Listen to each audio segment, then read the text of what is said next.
Hindi sana tutuloy si Ria sa pagkuha ng mga halaman para sa kanyang project, pero mahaba ang linggo at gusto niya lang matapos ang lahat bago magpasko.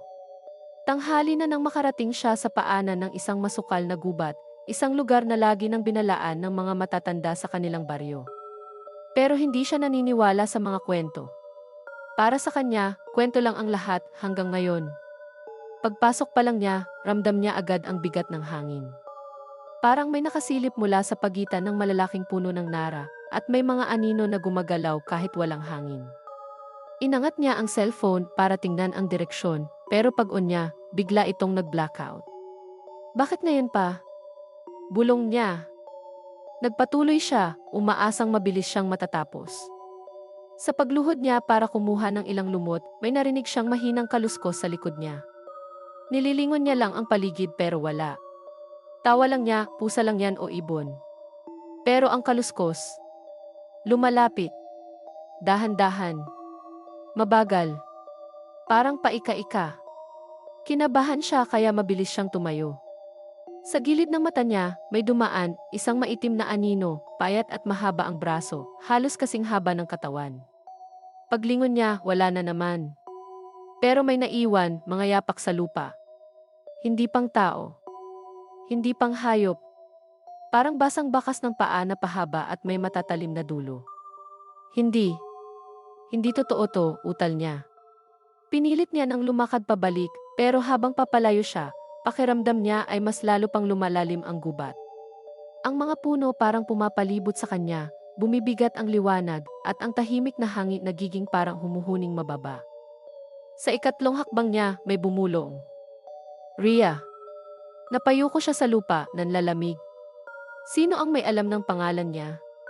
Kinilabutan siya sa lakas ng bulong na parang galing sa mismong lupa. Tumakbo siya. Kahit hindi niya alam saan, basta palayo sa pinanggalingan. Pero habang tumatakbo, napansin niya ang kakaiba, paulit-ulit lang ang dinadaanan niya. Ang punong may nakapilipit na ugat. Ang bato na may lumot na parang mukha. Ang punong putol na may lumang pako. Para siyang umiikot sa iisang lugar. Tapos, may nakita siya. Isang babae sa gitna ng mga puno. Mahaba ang buhok, nakatalikod. Maputi, sobrang puti, parang wala ng dugo. Mabagal itong nakatayo, parang hinihintay siya. Miss, tulungan mo ako. Naliligaw ako. Sigaw ni Ria. Hindi gumalaw ang babae. Kaya lumapit siya, humahabol ang hininga. Nang nasa likod na siya nito, biglang tumigil ang lahat. Wala ang hangin. Wala ang tunog.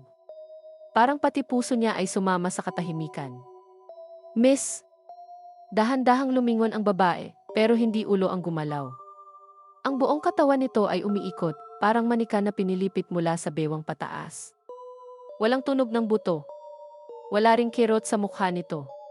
Pero nang humarap sa kanya, saka lumitaw ang ngiting puno ng hiwa sa magkabilang dulo ng bibig, parang pinwersang maging masaya. Walang mata ang babae. Itim lang. Wala ring ilong.